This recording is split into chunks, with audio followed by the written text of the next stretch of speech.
Welcome to Your College Bound Kid, a podcast for parents, college counselors, students, and anyone who wants a weekly deep dive into the world of college admissions. My name is Julia. I was an admission officer at Haverford College, an outside reader for Emory University, and I currently work at Milton Academy, an independent boarding and day school outside of Boston, Massachusetts. I'm Lisa, and I'm a clinical psychologist and college counselor. I have a daughter in college, a daughter in high school, and a son in middle school. After 30 years in Chicago, we recently moved to North Carolina. My name is Mark. I'm a college coach in Atlanta and the parent of two daughters. Karis, a graduate of Davidson College, and she is the founder of the Spanish tutoring company, SpanishHelpToday.com. And Joy is a graduate of the University of Georgia, and she is getting her master's degree at North Carolina State University. This week in the news, Julia is my co-pilot, and we're looking at an article called Higher Scoring Students Applying to Selective Colleges Drive Up Applications. It's an article in Higher Ed Drive. Our question from a listener comes from Trisha from California, and she used SpeakPipe. We love SpeakPipe. She wants to know how does Aussie Scholarship work? By the way, SpeakPipe is when you speak your question and we get to hear your voice and you become part of our podcast. You just go to speakpipe.com/YCBK. Our interview is our final part with Brian Hodges, the Senior Associate Director of Admissions at the University of Illinois, Urbana-Champaign, and we're talking about understanding University of Illinois, Urbana-Champaign. And Linda's back, and she joins me as we do a college spotlight on Whittier College. And Julia's in the house. Hey, Julia. Hi, Mark. How are you? Good. You know, I'm always excited to talk to you, especially after all the decisions come in so we can compare notes and see what trends you're seeing out there and anything. So why don't we kick it off with a little discussion about early season? Sure. Any observations, thoughts, things that you noticed about any school or overall trends? Anything you want to comment on? Our biggest one that we saw, pretty much everything was relatively normal for highly selective admissions. Sure. We are part of the growing trend of students interested in Southern schools and also a larger interest in public universities that aren't in our area. And those have been brutal decisions, especially because my school does not give a GPA. We also don't have grades for ninth grade. And we also don't have leveled classes in the majority of our classes. So sometimes we have an honors, sometimes we have one AP. And that formula does not fit nicely into schools that take an SRAR or just have too many applications to process. So I had students who might have gotten into Georgetown in early action, but were deferred at Clemson, for example. So I think with the Southern schools coming out earlier than some of the private schools, it really made people nervous. But I'm happy to say on this other end of early decision and early action for the majority of our students' early action schools, besides those schools, things are behaving pretty normally. Well, that's probably pretty normally in the last 3 years as things have like recalibrated in the last 3 years, making that adjustment into consideration, right? Because it's been, you've seen a big, precipitous increase in applications now. This is fully year 3 in that. And so you're probably speaking through that context. Exactly. Yes. Yeah. We did have a few feel-good admits that I feel there were certainly students who are well poised for admission, but because it's been so selective the last few years, including schools that did require the SAT or ACT. So I was really happy to see that. It reminded me of the humanity in admissions that I feel like can be lacking in this kind of climate of selectivity.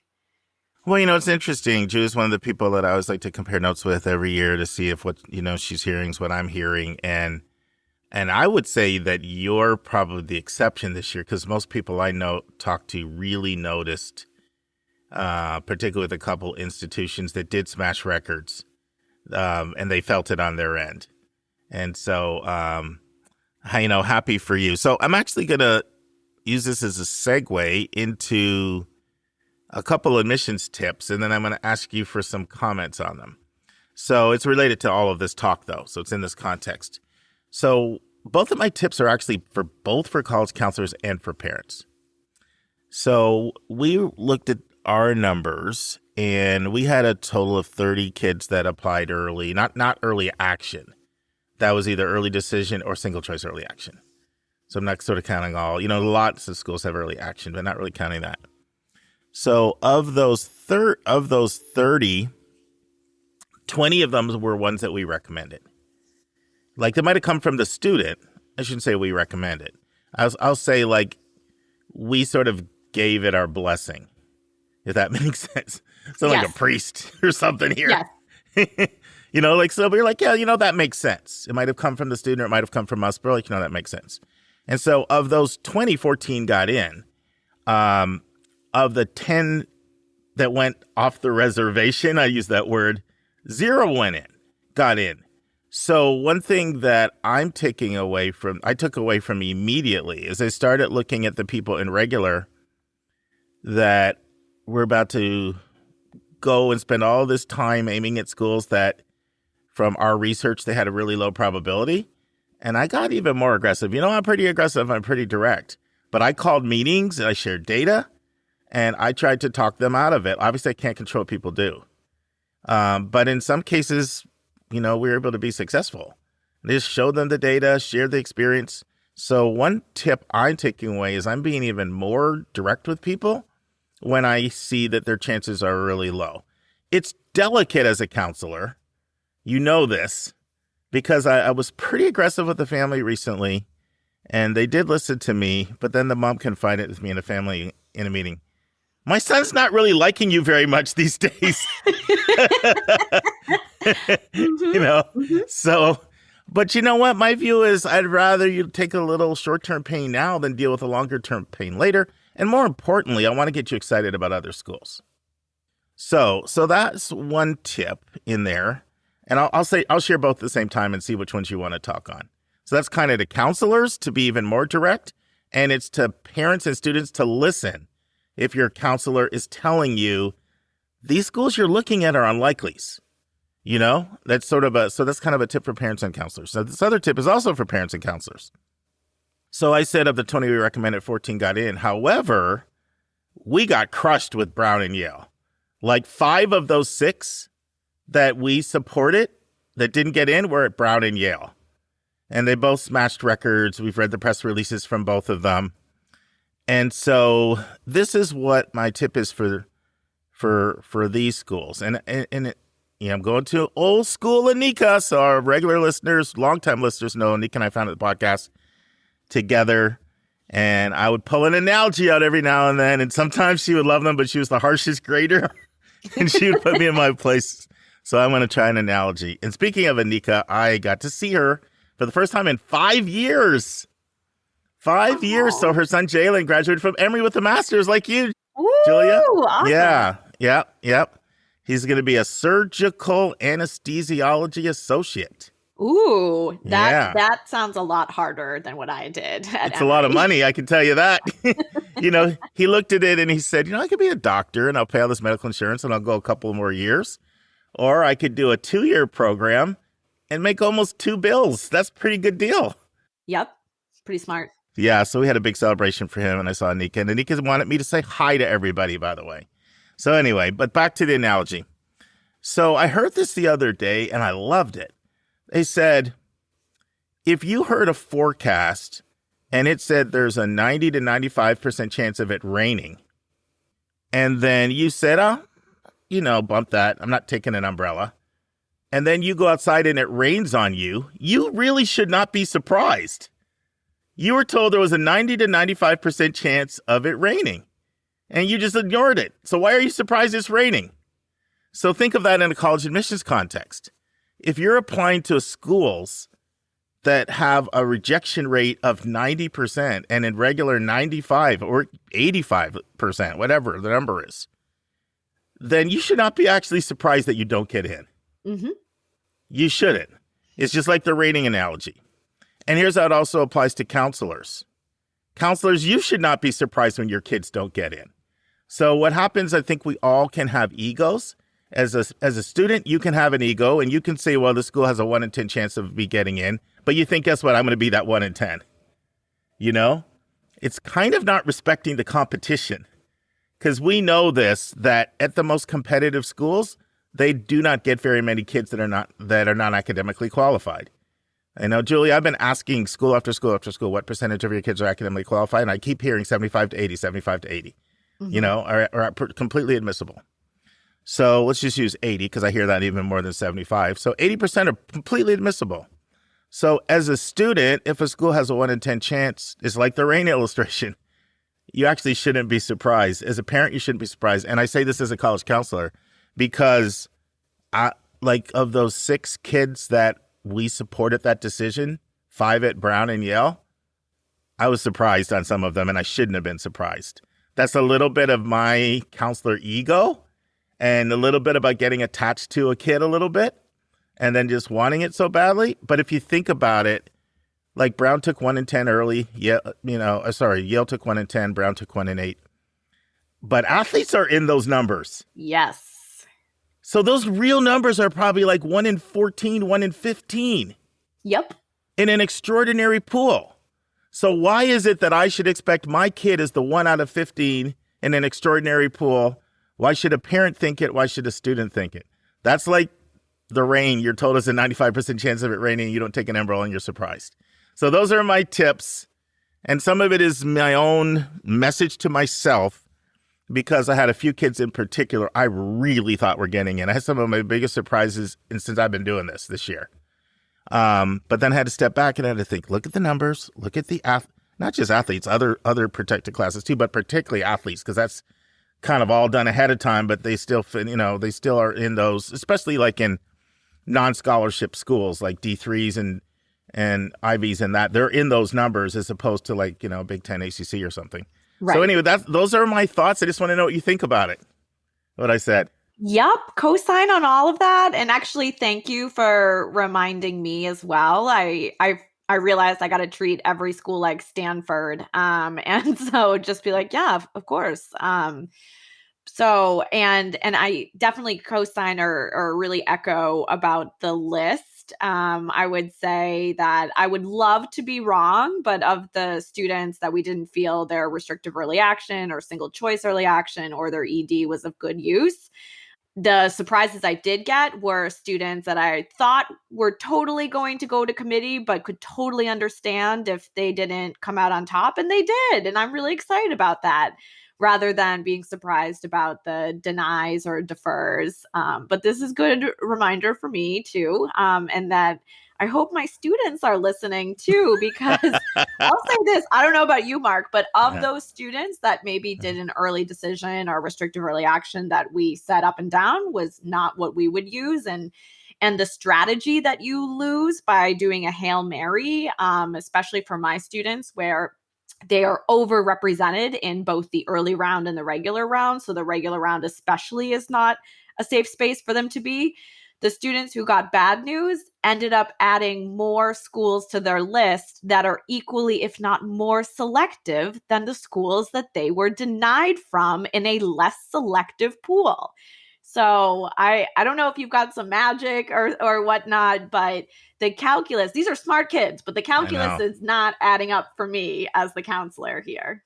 Well, I'll say this. I'm part of a couple college counseling groups. You know that you're in our small group with our podcast group, and then we have another group, our college counseling confab, that we got maybe 25, 30. I'm in another one. And so we had a meeting and the conversation came up, what trends are you seeing out there? And so a big debate kind of ensued. One side took the perspective that, you know what, word has actually gotten out that these schools are harder to get into. And I found that my parents kind of were, it was easier doing counseling this year because they'd heard all these schools were hard to get into. And then the other side said, well, I don't know who you have, but I find my families just want to throw more applications out there. That's how they react. Yes. Is I'll add more applications. And this meeting actually happened when I was at Decemberfest. So I originally said I was going to miss the board meeting, but we were on a bus traveling between schools. So I logged in and I caught like 40 minutes of it. I couldn't participate, but I was squarely in the side of the second group. That like people, the solution is just to cast a wider net. And so that's a good little tease because that's a perfect setup for what we're talking about. Yeah, Later today in terms of our topic. So we'll I don't know. Any other thoughts, or do you think you shared everything you want to say? I would just say I hope listeners take everything you're saying and really take those tips to heart, because you really want a thoughtful list for your regular decision schools. And if you didn't have good luck in the early round, that is a great time to recalibrate and rethink. It does not necessarily, it is true that, some selective schools that are equal selectivity might have different institutional priorities, but if you are sort of an unhooked kid and you didn't get good news from a school of certain selectivity early, I would think very seriously about the selectivity of the rest of your schools on your list and make sure you've got good balance. Actually, that's really important. I had a student that was one of those students in that group. We didn't necessarily support a recommendation to a particular Ivy League school that she wanted to apply to. And, I would have loved to have been wrong. I would have been so happy to have been wrong. I really would have. That would have made me really feel good, but it didn't happen. So she didn't get the good news that she'd hoped for. And first thing that I said after consoling and trying to, empathize was, you really need to take this as a sign to aim at schools less selective. Right. And I actually have a meeting set up with a parent to tell the parent the same thing too. And people don't necessarily do that. They don't take it. They just think, well, maybe that school just wasn't my opportunity, and they go for the same tier. And I'm not saying if you have like one or two that you have special affection for and you just really had a great visit, and especially if you can put in perspective your odds. Like, one of the things that made me really happy were kids that didn't get in certain really selective schools, and then they were like, we always knew it was a wild card. Just look at the odds. So we're just rolling with the punches and moving on. Students and parents. What are your thoughts about the rain illustration? And 95% chance it's going to rain, and then you're surprised. You like it? I like it. I hope it works. I like that one. I haven't tested it out. You're my first test drive on it, but yeah. I'm going to try it and see if it works. I think I just want to say again, I remember Rick Clark wrote an article on his blog a while ago about like the Olympics, comparing Olympics to admissions. And one of the things he said was respect the competition. Yes. Like, you're up against an Olympian, respect the competition. And I think sometimes people don't respect the competition. What I mean by that is they really think they're different from the other kids in the applicant pool. Yep. And we've said this before, and I just want to say this one more time because I've already starting to hear this. A conversation with a family I'm working with, and a parent was saying, my student is really upset. And I said, what's going on? Well, 3 people from his school got in this highly selective school, and he has better he tells me he has better stats than them. Yeah. So what would you say to that, Julia? Because I know you've heard that before. Oh, yes. This is my entire month of December and my entire month of April, and the extent of which families present to me what they think are factual personal details about every applicant. Not only is it usually infactual in many cases, but just like you said, Mark, it has no respect for the competition, and it's not apples to oranges, right?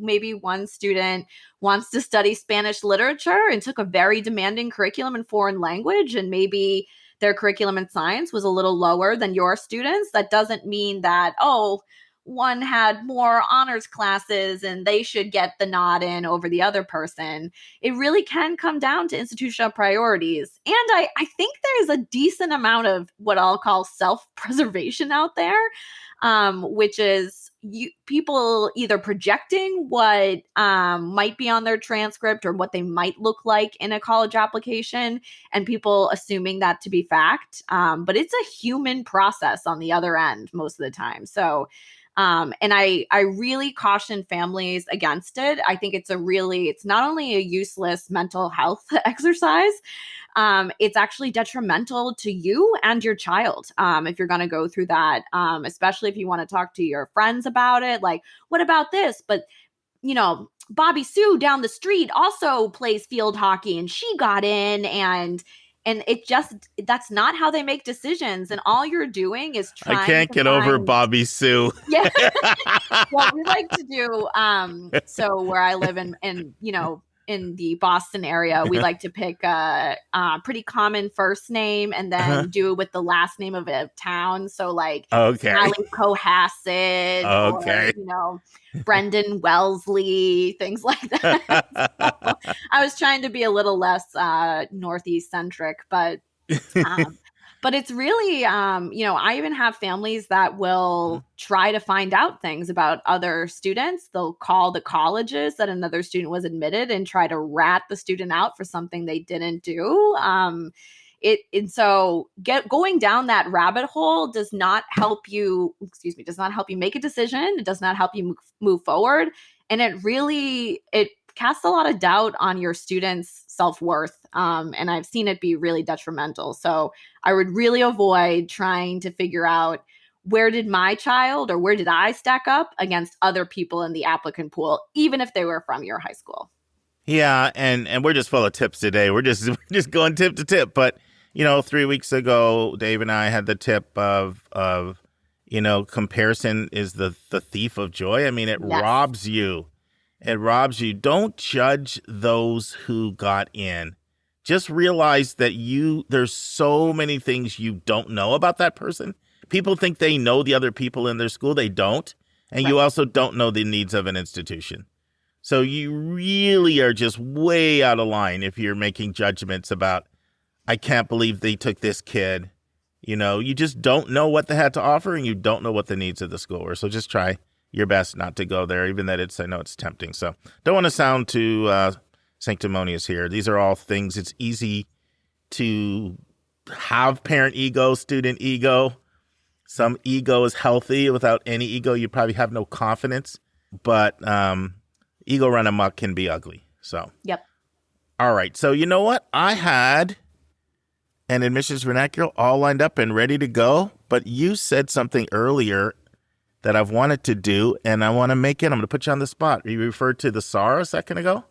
Oh, yes. Yes. We have never done that. Can you share that today for our admissions vernacular? Tell them how it's spelled and what it is. Sure. The SRAR is a term used by the majority of colleges that use one of these, but it's not necessarily always called that. It stands for self-reported academic record. And that is used by typically either schools in California because of the University of California system, or schools that have a high volume of transcripts. And what it does is it forces students to enter and self-report their own courses and grades. So it creates for the college or university one transcript, standardized transcript among all transcripts submitted. This is also, it can be used differently in different colleges. So if you use the Common App to apply to colleges, you'll see it's actually in what's called the courses and grades section, where in the Common App, you are needing to fill out and report your 9th through 12th grades or 9 through 11 grades and courses. And then some colleges will actually not require that part in the Common App, but after you apply or while you're applying, you have to fill out the college-specific SRAR. And please pay attention to those, because that's what Clemson got everybody on this year for early action, their first year of doing early action. Penn State is another example of one.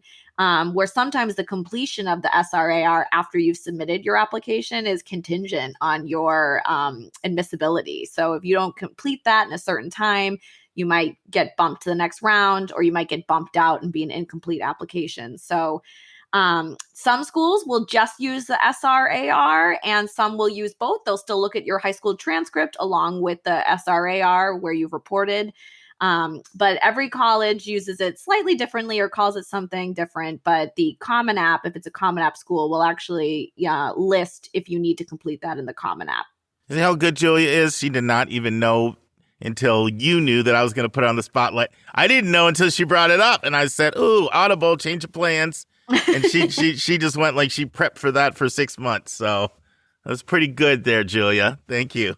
Yes, I have thoughts on that, but maybe that's for another time. Yeah, I know there's some strong feelings on the SAR, like some strong negative feelings.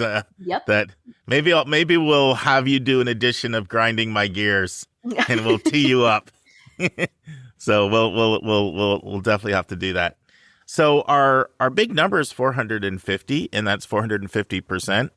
And in the last 9 years, according to Common App data, the number of people applying to 20 or more schools is up 450%.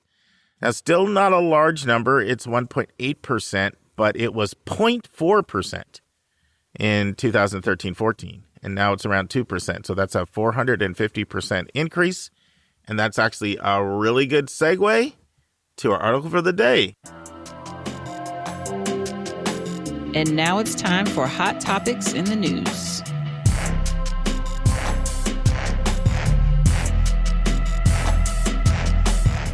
Our article for the day is entitled Higher Scoring Students Applying to Selective Colleges Drive Up Applications. It's by Rick Seltzer from Higher Ed Drive. And I'll just kind of go through, hit some of the highlights here. And then we'll ask you first your expertise commentary over there, Julia. So it talks about how the growth has been fueled, a lot of it by the Common App itself, which now has 1,000 plus members and over 1.2 million unique applicants. So that was 21-22 data. And what they've done an analysis of this growth in number of people applying to college. And what they did in the study is they compared, the high volume application submitters with the low volume application submitters in order to try to see which students are sending large numbers and which colleges are seeing large numbers on the rise. And so now it makes a point that it's kind of a mixed bag, these extra applications. In some ways, it can put downward price pressure if families are cross-shopping lots of financial aid offers, but it also can make it harder to predict how many applications are going to show up and who is going to actually come for schools. So the Common App argues that more applications per student gives institution greater exposure to a greater pool of applicants so they can shape their class. In fact, one of the things they tout in their research is that when you join the Common App, there's going to be a 12% increase in your applications almost immediately based on their research. And they argue that this is a good thing. There's several reasons why you're seeing an increase. There's a growing trend toward eliminating application fees, making it easier for students to apply without worrying about app fees. And the average app fee is $50, but there's some that are pushing $100. And so, $100 app fee times 15 schools, $600 or $1,500. And so what are some of the key takeaways from the findings of this study? Well, one, the average applicant submitted 6.22 applications in 21-22, but that is up from 4.63 in 23-24. Now, when you look at most of the students that apply to 1 to 5 schools, and you compare them to students that apply to 20 or more, some very interesting things emerge. There are really 5 groups of people based on this study that are in the heavy volume application submitters. And so those 5 people are people coming from private schools, private high schools, first group. Second, international students. Third group, early decision students. In other words, students that were applying to a decision tended to submit a lot more applications. Fourth group would be fee waiver students, students getting fee waivers. And then the 5th group is people with very high SATs. So once again, private high schools, international, early decision, fee waiver, and submitting high SAT. And there are a lot of theories on it. One of the things they argue in here is people in the Northeast, it's very densely populated, and so there's a lot of schools closely within their range, and people tend to look at schools more like in their geographic area. I don't think that was the strongest argument, but it's one of the ones that was postulated out here. There's a lot more I can say, and I'll probably intertwine some of the data that's here and the quotes that are in the article. But let's generate some discussion. I just kind of know what you're thinking, Julia, and I'll probably pull in some more quotes and things as we talk. Well, thank you for sharing this article because I promptly shared it with my students in office. Because guess what? We're all 5 of those. I know. You know, when I got this, I said this one is perfect for Julia.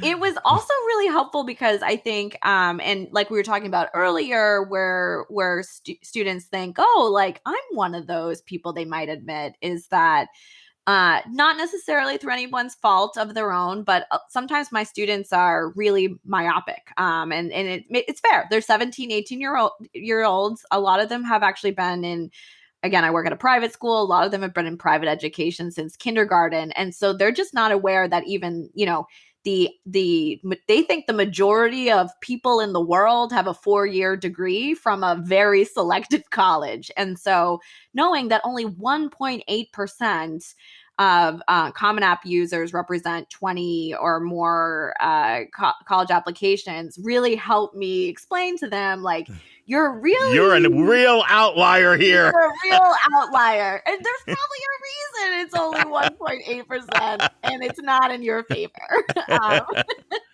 So now I will say this to the cows come home. I have no problem with this. If you get Common App fee waivers or fee waivers for colleges, you go on. You apply to anywhere you want. I always say that to my students. And to be honest, a lot of those students are actually applying. A lot of my students that get fee waivers who do apply to around 20 schools, that's for comparing financial aid packages. It's not necessarily because like, oh, let me just see where if I throw a dart, where it lands. So I have no problem with that. For the rest of those 4 categories, and I'll be honest, for our international students, it is, I can understand that you're making the investment to come all the way to the States to go to college. And because of the various sort of institutional priorities or maybe ways they evaluate your school, I can understand maybe a greater need for a greater selection. But what I think is really important about this article is that there's a correlation between the amount and the selectivity of schools. So this is not necessarily a good faith, thoughtful casting of wide net. Where I see it is mostly, oh, I've maxed out on 20. I still use Georgetown, MIT, and the University of California app. So let me open another one to continue to apply to the most selective schools. So I have rarely seen a thoughtful list, unless financial aid was involved. I've rarely seen a thoughtful list that has 20 schools on it. Yeah, and I think, it's somewhat understandable to me that you're going to have more applications with private schools, high SAT, early decision, because right. A lot of times these are families that are aspiring to more selective schools. They're a lot of times more educated about the acceptance rates at those schools. They really want to go to one of those schools. A lot of times the private school kid is sort of felt like, as well as the parent, they feel like, we didn't make this investment to go to the college that we could have gone to if we went to the public free school around the corner. Right. So they start doing a little bit of education and they start seeing these schools are harder to get in. The fact that they're applying early decision means they also probably know that regular decision is harder. So the way they hedge their bets in regular is just adding more and more. And we already talked earlier about the fact that a lot of times they don't necessarily think about dropping down in selectivity. They think that their solution to being balanced is just adding more. And certainly one of those schools will realize how great they are. Right. So there's a part of it that's totally understandable. And I think we would have known, Julie, without even seeing the data, that that group of high-achieving kids with high SATs, early decision, a lot of times from the Northeast, although not necessarily exclusively, they're the ones that fit that category. And we know that that's all of your kids. That's most of my kids, although not, with KIP. It's seeing the data, though. This is data there that you can use. 1.8% is pretty low. It's almost 1 in 60. Right. And I'll share a story. So I'm at NACAC this year. I keep intertwining stuff from my travels into the podcast. And I attend a presentation on data that is being generated from Common App.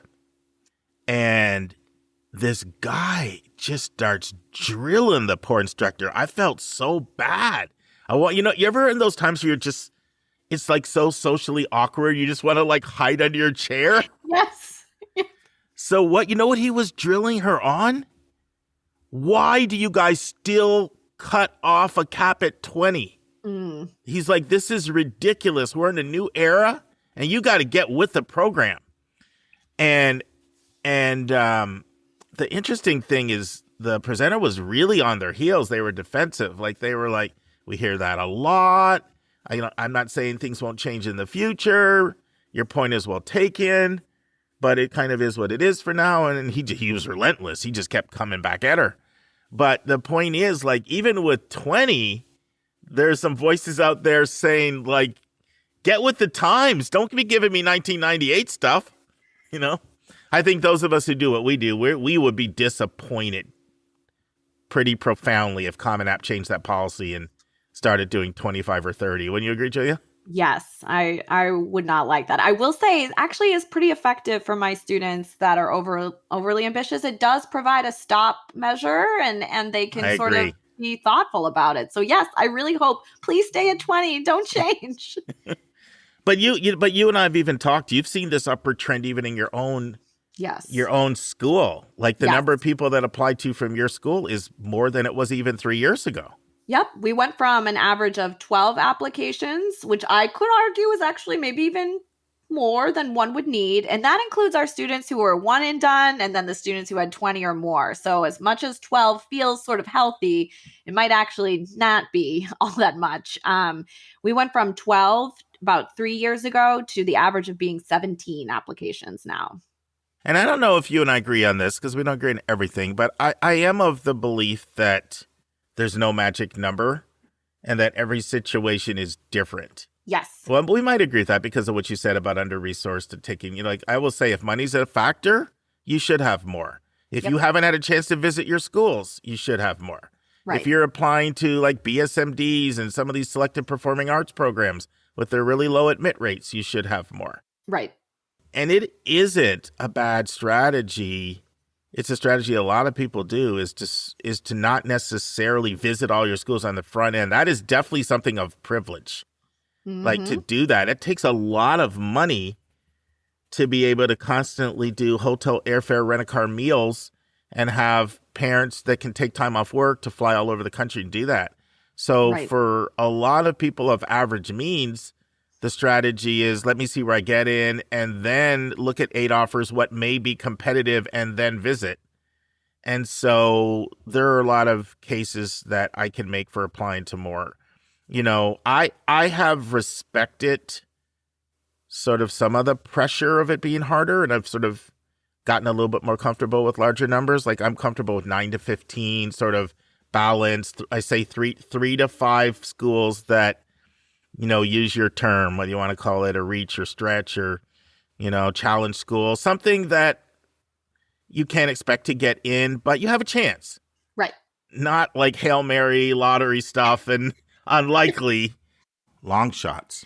Yep. But, to me, that's 15 to 40%. That's what in our system we say 15 to 40%. Okay. 3 to 5. Then 3 to 5 right in that middle range. And there's millions of terms out there. You'll hear from possibles to targets to Oh, gee, there's so many names out there for that middle group, Yes. The 50-50 schools, coin tosses, all those, that could kind of go either way. I kind of call it 40 to 70%, 3 to 5 in there, and then 3 to 5 in that higher category, probables or likelies. I'm comfortable with that. And I realize that doesn't always work out perfectly. And that doesn't always make a lot of sense either. I was talking to actually a student that we're working with this year, and she's in the University of Arizona, and she likes it a lot, and she's only going to apply to 2 more schools. So that's fine too. Yeah. Like sometimes I think we talk about it like this range 6 to 12, 9 to 15. Like it doesn't have to be that either. Right? If you found a school you really like, you don't necessarily have to have that many. So I'm kind of more in the belief of there's no perfect number. Each situation is, I would probably agree. Yes. And it really can go down to institutional priorities. I think for our students, they are intoxicated by the name. And so you might get a list that includes mid-size and large schools, also with small liberal arts schools.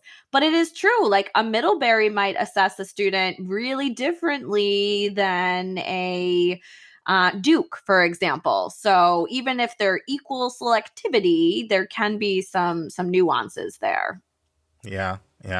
So what should our takeaways be for our listeners from this?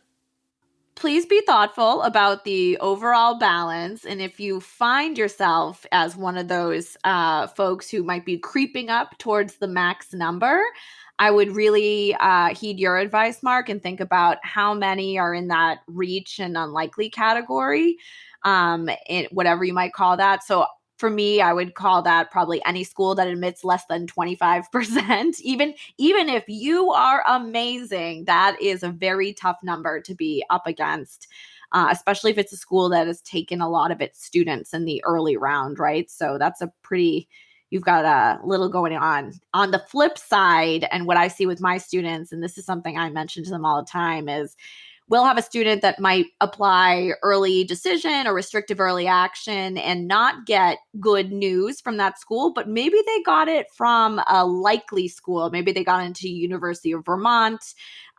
Maybe they got I had a few students who are very smart and had applied to Pitt right away so they could be competitive. And while that feels really good right now, what I'm seeing is my students are removing other likely and possible schools, saying like, oh, I got into one likely school, so I feel really good about that. I'm just going to blow up my list and make it really large because why not? And apply to a bunch of schools that I don't have a good shot at. And while that might make sense right now, the students that I see whose process the process just breaks them come late March are the students that played it like that. And even if they wouldn't have gone to the other schools that maybe were likelies or possibles that they didn't apply to, something about having choice, even if you weren't going to go there, feels really different than having one option. And so I would really think about if you're someone who's creeping up on that 20, really think about a good amount of that, at least a third of those, be in possible target or likely safety categories for you, if not more than that. Yeah, and in some ways, I wish Lisa was a part of this conversation now as a psychologist, because something we've been talking a lot about is just this process can take a toll on your self-confidence in a way that is just not good for your overall mental health. Right. If you do not know how to approach it with the right mindset and have balance. And really, and I know Julia would say this, I'd rather you have 6 schools, 2, than to go crazy with 20 schools that are out of range. Right. It's the balance is more important than the number. Yes. And put some time into finding schools that you'll have a high probability of getting in that you'll actually like. Because there are a lot of people that will just give us a couple of those schools because they know their counselor is going to ride them hard. Because we will stay on you more than anything if we think your list is too top heavy. Yes. Because we do not want you or your parents crying in our office because you didn't get in anywhere. So we're going to stay on you to make sure, so sometimes people just to assuage us and get rid of us and get us off their back, they'll say, yeah, I'll apply to this school, that school. And in their mind, they're like, I'm not going there, but I'll do it just to keep my counselor happy, but I'm not going there. And you really need to find some probables that you would be happy to go to. Yes. I know your point about 25%. I know what you're getting at. Like any school that's under there, you really can't count on. Mm-hmm. But I would also say that you also have to put that in the context of the person, each individual person, because if it's like a CB student, then that, you know what I mean? They don't need to be looking at any of them. No. You know? No. Yeah. No. It's all sort of custom to where you're kind of at academically. And Yes. I know you feel that way too, Julie. I just want to make sure people didn't misunderstand your point. So good discussion. Hopefully it was helpful. Always love talking to you on and off air. Thanks, Julia. Same. Thank you. And now it's time for a question from one of our listeners.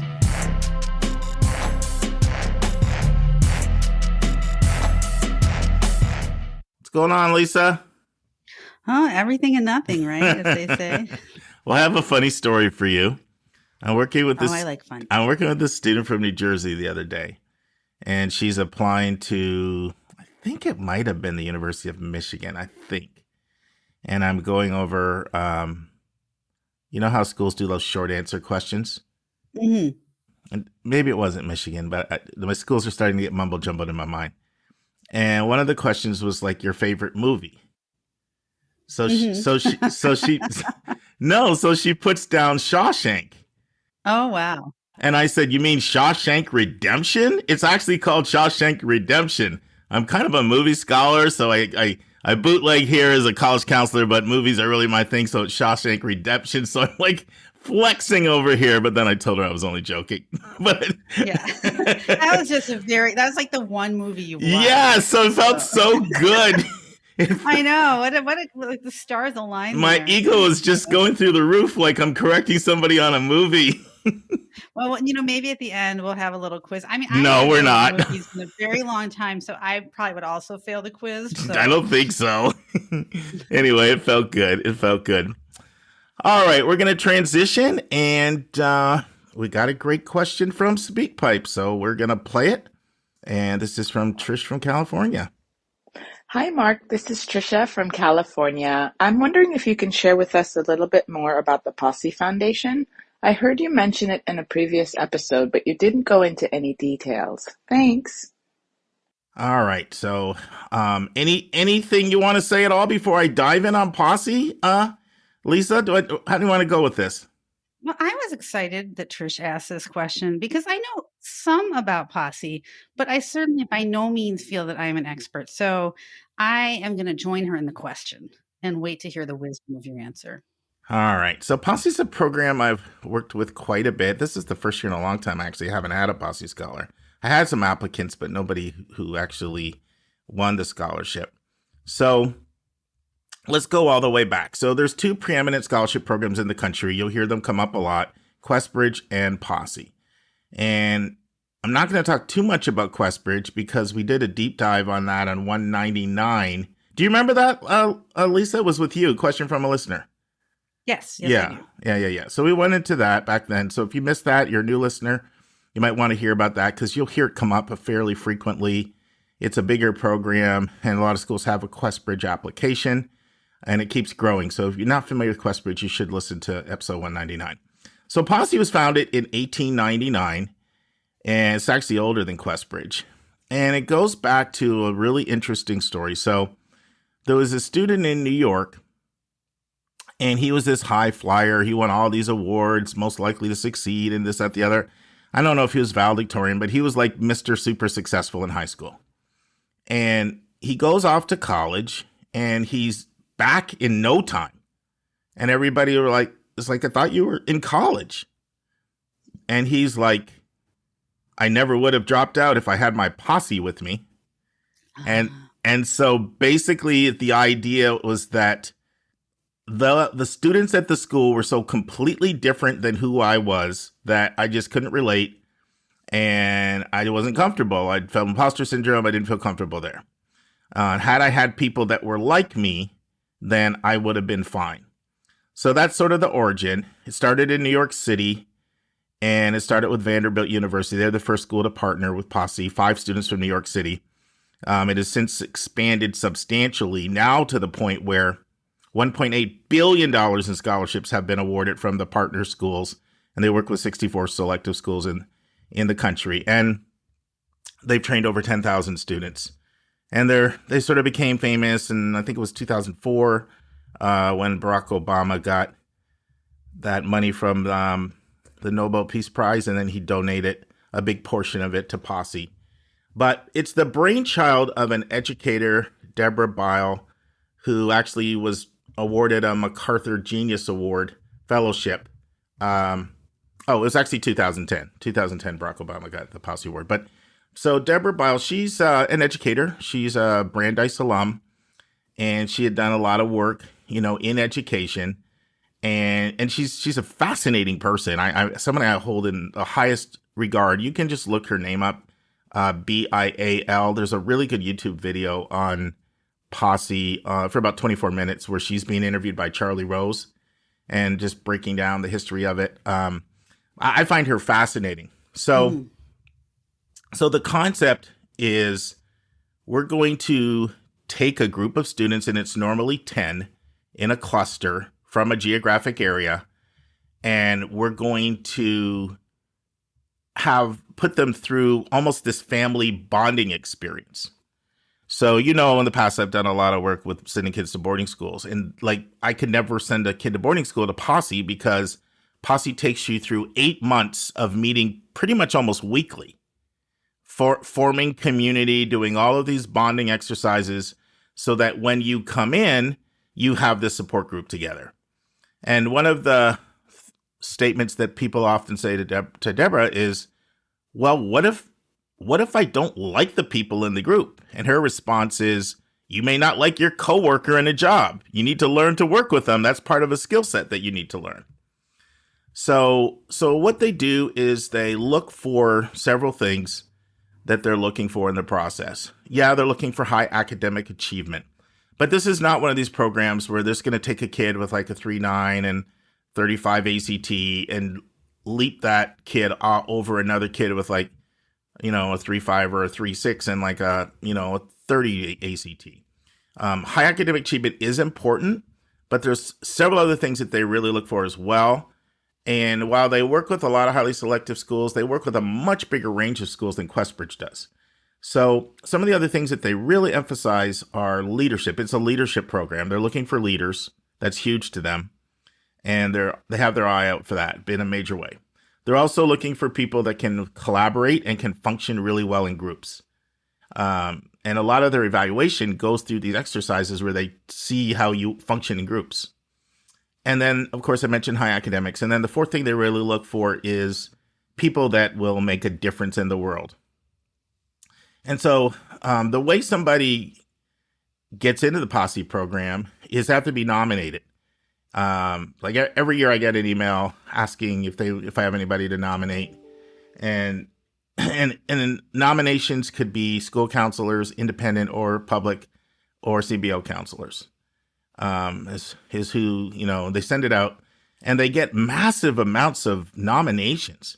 In fact, one thing that I've noticed working with Posse, because Atlanta's one of the key cities. So historically, the key cities for Posse have been Atlanta, the Bay Area, Boston, Chicago, DC, Houston, LA, Miami, New Orleans, New York. Those are the core areas for Posse. And Karis was nominated for Posse, but she didn't go through with it because they have 6 partner schools for each city, and they're going to send 10 kids to that partner school. But Karis didn't like any of the schools on the list, so she didn't bother with it. But I've had conversations with partner schools over the years, and it's incredible how much Posse gets your name out there. Because, they blast it out to all these counselors, so it's incredible publicity. So, for example, in Atlanta, there's there's a Posse with BU, GW, College of Wooster, Syracuse, Texas A&M. And so some of those schools that really were not as well known, like Worcester and A&M, they're like really well known in Atlanta. And I'll tell you something else. In Atlanta, George Washington is like more well known than Georgetown, which was so weird to me because when I was in Philly at Westtown, Georgetown was way more well known than GW. And I really credit that to Posse. So Posse massively gets your name out there. it's weird in that it's mostly a diversity program with racial diversity, but not exclusively. So generally speaking, schools will take a look at an area where they would like to get more kids from. And like I was talking with we had Amin on the podcast before, the director of mission at Wesleyan. And they had Posse for a while. I don't know if they do anymore with like Oklahoma City. And they're like, we're not going to get that many kids from Oklahoma City, but if we can get 10 kids come in there, like we get some geodiversity and some racial ethnic diversity. Other things about Posse that are phenomenal, and I have a lot to say, but I don't want to be a monologue over here. I want to stop and take some questions from you, but they really support the kids tremendously, and not just getting in. Like there's a whole program. Once you're there, the level of support is incredible. Once you leave, it's like job placement, and it's almost like a sorority fraternity for life, like how they continue to support. And Deborah Buss, she set that whole thing up. One thing that she does, and it's controversial, but in some ways it's great. So, I was talking to Tim Fields from Emory. Why do you guys not have Posse? Because they're a big Questbridge school. Well, one reason they don't is Posse requires you to have a staffer in your school that like regularly, it's almost like a full-time job, that like regularly checks in with the kids and coordination and everything. And that's on your payroll. You're paying for that. So their view is like, we're not just going to do all the work. The Posse scholarship's full tuition. So with Questbridge, it's cost of attendance, really. Right, there's no parent contribution. So it's just tuition. The other thing about Posse is it's not a needs-based program. So, families that make $250,000 can do that. Although some schools that give no merit, that only give need, won't participate unless somebody qualifies. But you'll see a range of kids, like there's a big range socioeconomically because it's full tuition. But Tim's like, we're just not going to pay to have that full-time person to do that. That's a huge expense on our part. And mind you, Questbridge is a huge expense. So it's not like they're not paying. They're just diverting their money there. So sometimes people like that about Posse is that you also get socioeconomic diversity, and families are getting full tuition. And then it's a very creative program too. So I've seen the evolution of the program. Case in point, like Puerto Rico was a new add-on. I don't know if you caught when I interviewed Wendy Beckemeyer from Cornell College. She's like, we have a Posse with Puerto Rico. Right. I did hear that. Yeah. Yeah. So that like they're always doing new things like that. One of the things that became really popular a while ago, over time, they've moved off of being as race-based and gone into more niche needs of schools. So like one of the big things that they did, and I can't tell you exactly when this started, it feels like it might be about a decade. Don't quote me on that. But they started going into like basically veterans Posse. So you have a school that wants to bring in a cadre of veterans, and then it's obviously going to be a lot better for the veterans if they are not one-offs and they'll feel imposter syndrome and all by themselves. So they get the benefit, and then the school gets that kind of diversity. And so that's a thing that they did as well and became super popular is let's bring in veterans diversity. Another thing they just started in 2021 is Arts Posse. Oh, that's nice. So, yeah. So this is like, it's for the full range of art majors. And they posse with very specific schools that concentrate on their visual arts. So it's architecture, art history, electronic arts, fine arts, graphic design, photography, dance, film, video, animation, music theater, acting or design, production. It's kind of all of those things. And then the Posse cities for the Arts Posse are different. It's Charlotte, Cleveland, Dallas, Denver, Memphis, New York, Newark, Philly, Phoenix, Puerto Rico. So that's the newest thing, 2021. And the other thing that they do have is, this is new too, not new, but this one's actually been around a while, but not like 89, is they also have virtual Posse. And that's for people that are not in one of those cities that I named before. And they can match. Now, well, let me stop and just answer any questions you have. Well, I think it's a really great idea because I think that social support is huge, and not just like one other person, but having a group of people who have, similar backgrounds and can kind of understand the struggles you might have. I think that's it was a brilliant innovation, I think, from just like having people, kind of one from here, one from there, getting into these schools and then really feeling like fish out of water. No, and it can work really well. Like there's tremendous leadership training, there's tremendous character development. They do community service together. I'll tell you something else that I think's good about it.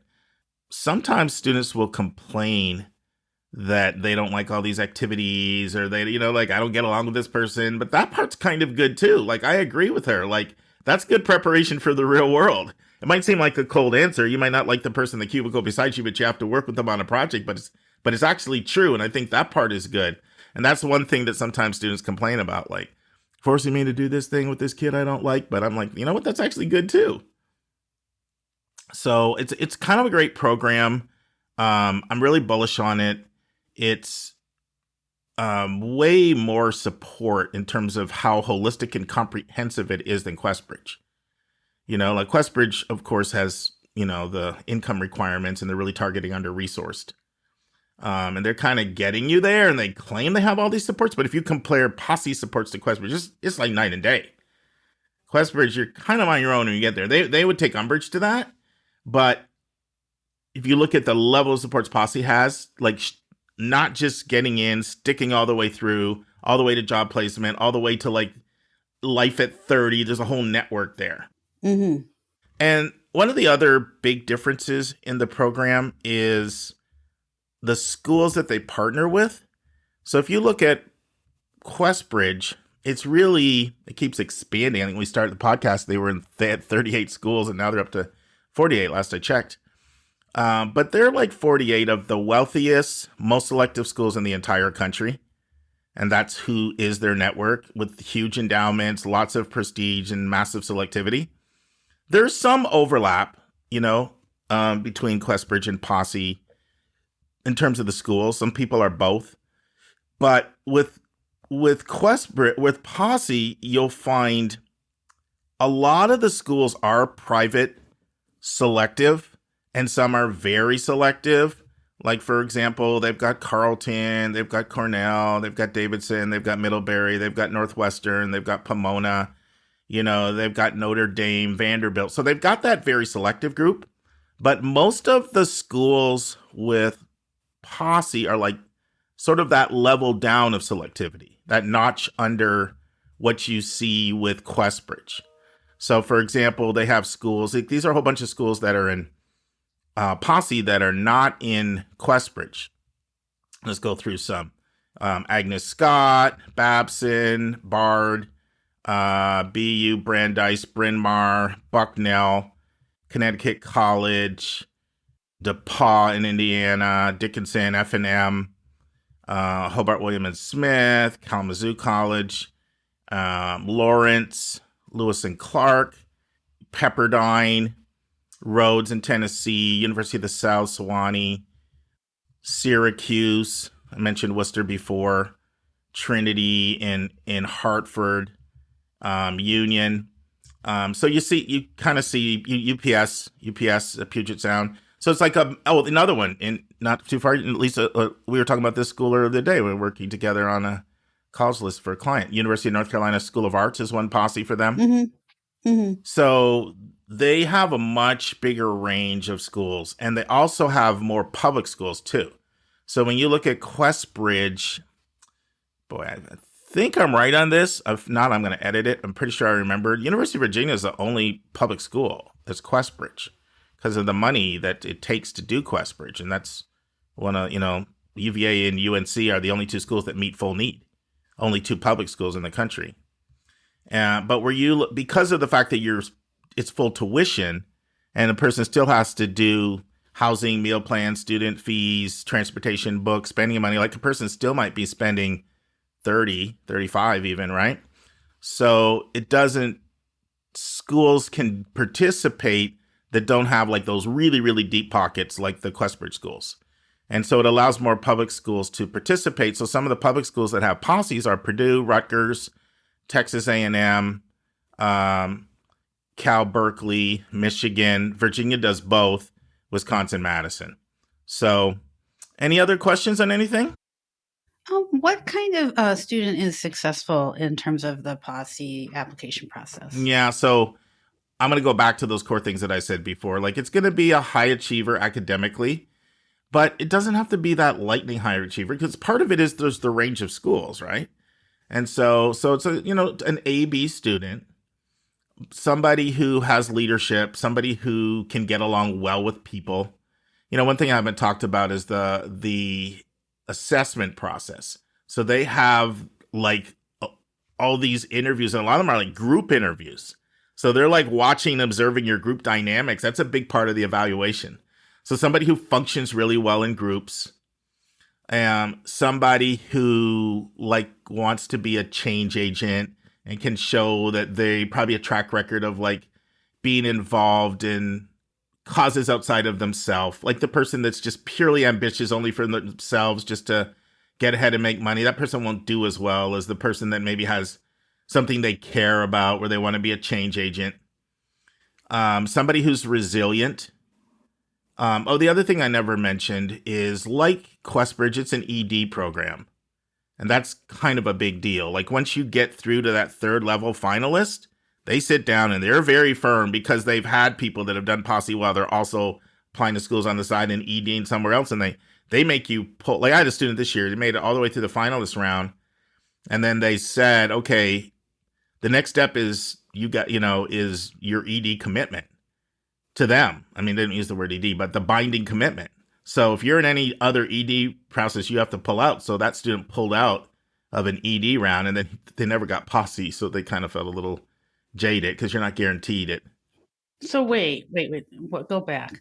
So if you get to be a finalist and they want you to make an early decision commitment, then posse says, yes, this person can go. We think this person should go in this posse to school X, but school X could say, we don't want that person. Yeah, that's one thing I like better about QuestBridge, because QuestBridge timing is such where you can turn around. Like I had a student this year that didn't get in QuestBridge and found out they didn't get in QuestBridge before the ED1 deadlines because they're very much more organized that way. And then the student turned around and ED'd to one of the schools that was even in their QuestBridge list, and they got in. Right. That you can't do that with posse. It's a lot like, it's more like single choice early action. You're blowing yourself out. You're putting your eggs in that basket. I mean, you could do ED2, but you can't do ED1. Right. So it's a little bit risky. It's a little bit risky, but it's not as selective. Mm-hmm. The other thing that happens with posse, and I've seen this happen a lot, where like a school's going to commit to take 10 kids as part of that, that quorum they have, right? Quorum's not the best word. A cadre of scholars they're bringing in. So what happens at a lot of schools is, because it's a competitive program, because they recruit so well, is that they'll say, well, you know what? I see another 7 kids that we want to admit. And they'll reach out to them and say, look, we couldn't take you, but please apply. And I've actually seen some of those kids get even better financial aid offers. Right. Mm-hmm. And the other thing is, just because they say they're full tuition, some schools still reserve the right to go into need-based aid, depending on or even merit. They reserve the right to go beyond that if they either really like a kid or if the need is such. Like, there's not like, okay, some of them are like full tuition, that's the best we can do. You have an EFC of 10,000, but we're asking you to pay 30 because we gap. And then others are like, okay, that's all we can do through posse, but we can still bring some of our own individual financial aid in as well. But they do that. Like, I've worked with quite a few people over the years that never got chosen for posse, but they're at that posse school. Mm-hmm. That has to be interesting. They're kind of outside the posse. But sometimes they're cool with it because, for one, they generally fell in love with that school through going through that process. So that school got its hooks in them. And 2, sometimes they get really good aid offers. Right. And so people are still happy. Like, okay, I didn't get the posse scholarship, but I still got a huge scholarship. And then some of them feel like, okay, I'm not in some formal posse, but I'll make friends with people from that group. We're all from the same area and we'll informally hang out. And I don't have to go to all your meetings. Exactly. Like you can have some freedom about Yeah, your activities and whatnot. So, well, it's such an interesting program, but everything is it's always so complicated. I know. I really wish that Posse would change their timeline though and do what Questbridge does. And if you're not going to match, let people know that before ED so that they can ED somewhere else. And as much as I love Posse, I do love the program, I really had a bad experience with them a couple years ago where they like interrogated this one kid of mine because they didn't believe that he wasn't going to break the commitment to them and ED elsewhere. And so they were like, tell me what your first choice is and don't tell me it's one of these 6 schools because I don't believe you. And they were like interrogating him. And I almost shouldn't share this because it's a one-off, but it was bad because I had counseled the family and I had told them, like, you know what you're committing to if you want to go through this. Are you sure you want to do it? And they actually didn't take him. And he was like ridiculously strong. And he ended up ED into an Ivy. He's at an Ivy right now having a great experience. So they're serious about that ED and they have been burned sometimes. So their antennas up for that because, other people are there are people that are treating them like the backup and figure what leverage do you have? You won't know if I ED somewhere else. I'll use you as my backup. And what are you going to do to me if I get in somewhere? Yeah, but it's hard because Posse kind of uses the kids as a backup, right? They have more kids in their placing. So, I suppose, it's like it's not, no one's doing it all perfectly, I suppose. Well, the one thing to keep in mind is the leverage of these programs comes from the fact that they're guaranteeing you'll yield. So so like Posse is going to look really bad if they say, we vetted this kid, we've done this, that, the other, they're committing to you, and then the kid backs out. Like, that's going to be egg all over Posse's face. Because that's part of the incentive on the part of the school. Like, I know I can make this investment, and we're going to get 10 kids from Oklahoma City. We're going to get 10 kids from Tulsa. Not we're going to get 10 at MITS. So they're doing it to get 10 enrollees. And so it makes Posse look really bad if somebody backs out. So I understand the ED piece. I just think they need to move their timeline up, right? So that if you don't get, yeah. So, but anyway, I don't mean to put a negative spin on it. I think it's an absolutely phenomenal program. I hold it in really, really high regard. I've seen it morph over the years and become sort of less race based in other types of affiliation. Sometimes, I get like white kids, they want to go through Posse, and sometimes they get through the process. But a lot of times schools are looking for racial and geographic diversity. So, and you take a look at the pictures, you see a lot of people of color, but it's not exclusive. So that's always tricky to communicate. Right. It's not exclusive, but read the room. There are not a lot of people that look like you. Most schools are looking for racial and geodiversity from the program.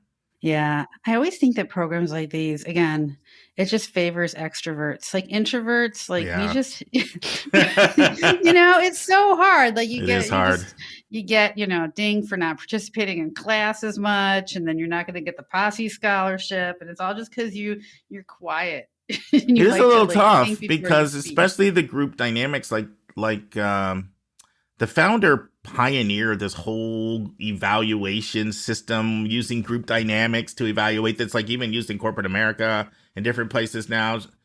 So, but that's not the easiest thing on an introvert. Like what you have to do in those group dynamics with people around with pads taking notes, it is a little tricky. Mm-hmm. But I love the program. I just try to always present every side of it. It's a great program, but nothing is perfect, right? Exactly. Everything has, its ups and its downs. So yeah, awesome. Well, thanks, Lisa. Thank you. And now this week's interview with a special guest.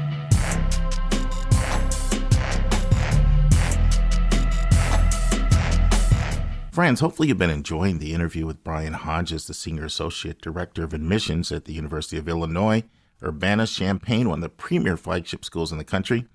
I got an email from a listener who's an alumni of University of Illinois this week, and she said, I really enjoyed the interview with Brian Hodges, but we call him B. Hodge, back to his days on the football field. So, with no further ado, hope you'll enjoy the final part of my interview with B. Hodge. That's a good segue. So obviously test scores were one of the things that were being used to evaluate academic readiness. And I know they still are for those who submit them. But now that they're removed, it's sort of inevitable that some of that attention that was going to scores has to go to other things. I know Rick Clark at Georgia Tech likes to use the chair example. He said you had 4 legs on a chair and now you removed one. And so, other 3 legs need to carry more weight. Some think that's oversimplified, but what would you say are some of the parts of the application that you're putting even more attention on now that test scores is for those who don't submit? Okay. So hopefully you're not mad at me when I say this word, holistic. No. As long as you don't cuss out Michigan State, we're cool. Who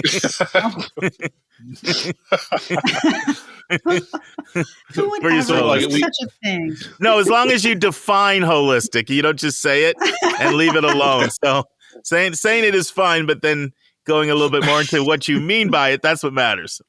Okay.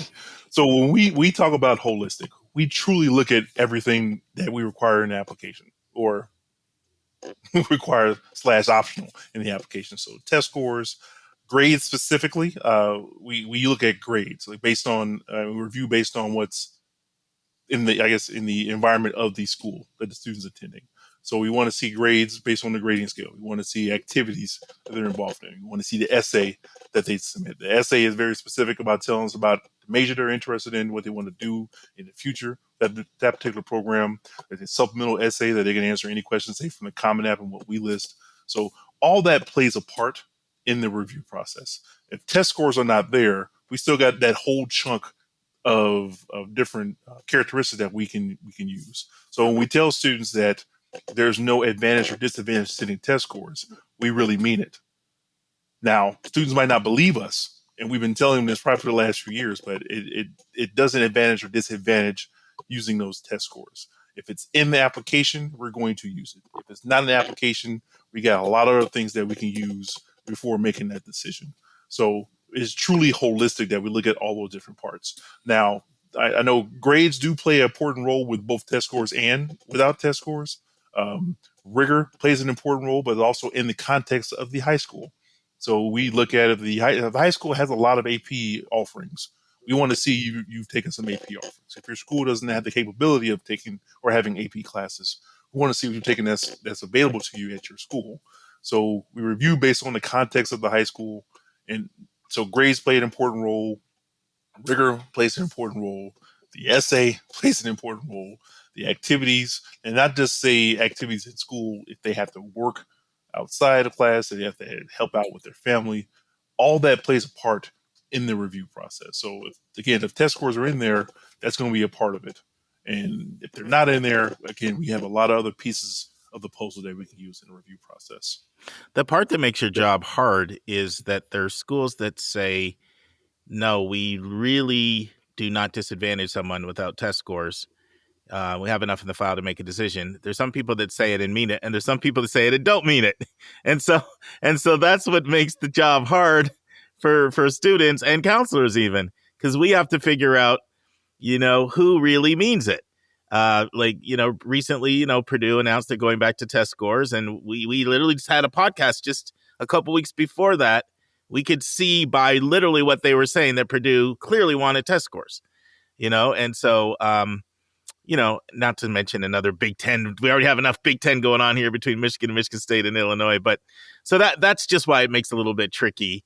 It's hard. It's a difficult thing to say to students. If you submit them, we'll consider them, but we don't need them. But I know that you're being genuine. I'm not, questioning your authenticity there. I'm just saying that's why it's challenging on this other side of the desk here.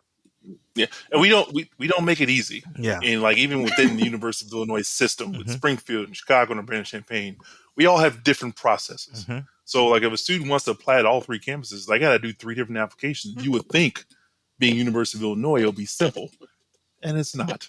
So, I totally get it, and I wish it was a clearer system that we all could use. It will make it easier on the student and make it easier as far as your job is concerned, but. Everybody thinks they have their own great way of doing certain things. Sure. I had a question for you about AP scores. Would it be fair to say that for your more competitive programs like Comp Sci and engineering and things like that, that if a student has AP scores in the file, let's say they took an AP exams and let's say 10th or 11th that they submitted scores.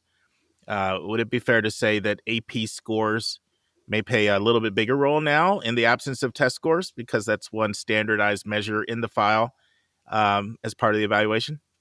Well, we actually don't use AP scores in the review. We do look at that a student is taking AP classes, Okay. and we want to see the grades in those AP classes. And we, in general, we want to see A's and B's. Mhm. A C in AP class is a C, not an APC. It's a C. Mhm. So that's going to be we're going to look at that. I think that was clear. Yeah. So test scores, AP test scores, we actually don't use. We only use those if they score high enough for college credit. Mhm. And in Illinois, you have to have a 3. Anything 3 or higher, we're going to use. But 4 or 5 is what is really going to get students to get some college credit. But as far as the application process, we do not use test scores.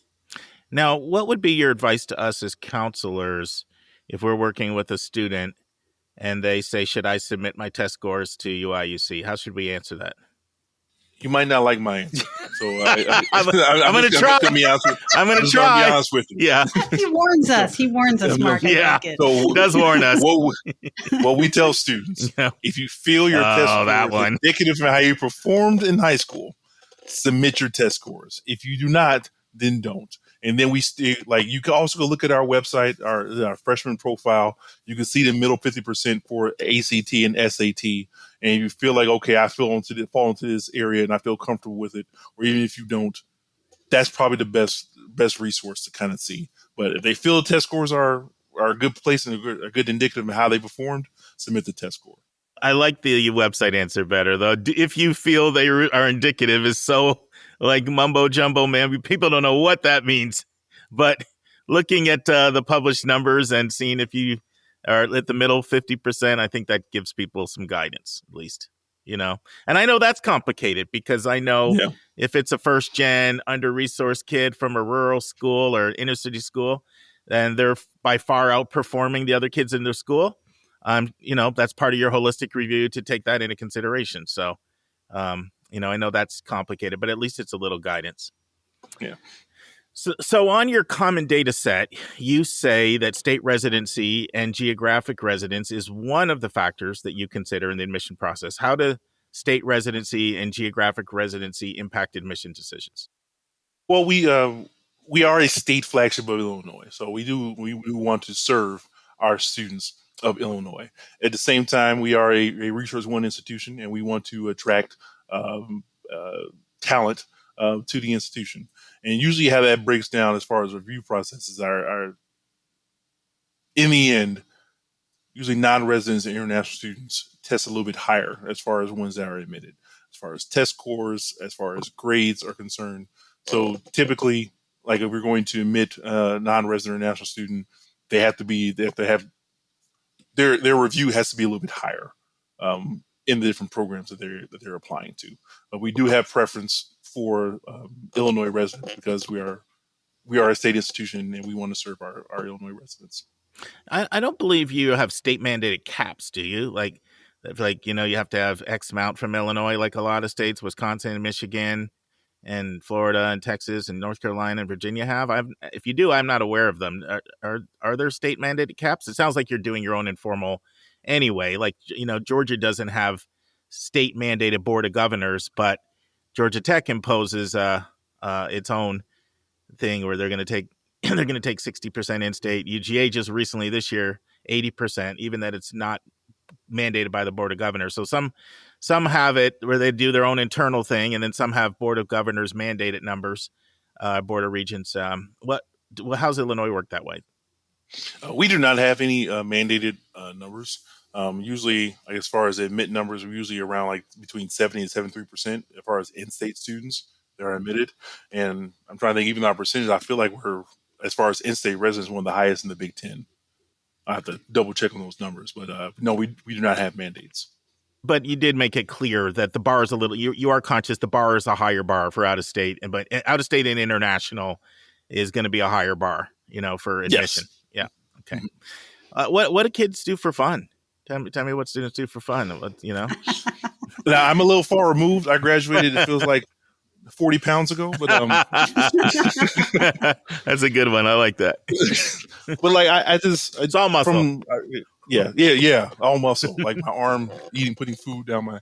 Hey, it's a podcast. They can't see it, so you can get away with it. I think there's a lot that students get involved in. Obviously, the stereotypical stuff when it comes to college, but I thought I touched on the student organizations, and that's a huge part of it. Some of the academic fraternities are huge on our campus based on major and based on college. The social aspect of when it comes to Greek life, about say 25% of our students are involved in that aspect. So about 75% are not involved, and they do a lot of other things around the campus. It's been a very exciting time now with the football team doing well and the basketball team doing well the last few years. Speaking as a former football player, and I know that usually there's gaps in between good teams when it comes to Illinois. So having a good football team this year definitely is helping me sell the institution. But except when you played us Spartans, we kind of put you in place. But you know what, we weren't trying to bring up old stuff in this podcast. That's in the past. Okay. I am a little hurt though, because if we had won that game, we could have been the Big Ten title. I know. Championship game. And I was like, come on. You had one chance, but anyway. But there's a lot on campus, and we're talking about University of Illinois, but I think any institution, students can find a lot of different things on campus. They just have to maybe get outside that comfort zone, and usually students that become a little uncomfortable doing things they haven't done before, that's usually when they get the best benefit. And I see that a lot with University of Illinois. There's so much that's available. If the student just want to take maybe one step towards something that's out of their norm, the benefits are exponential. No, that's awesome. Let's take a break to learn about Mark's recommended resource for the week.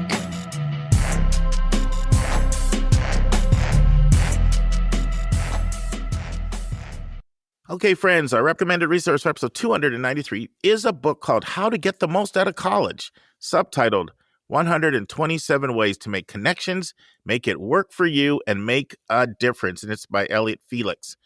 And what I really like about this book is it preaches something that I often try to emphasize with the students I work with, which is you take control, you take charge of your destiny.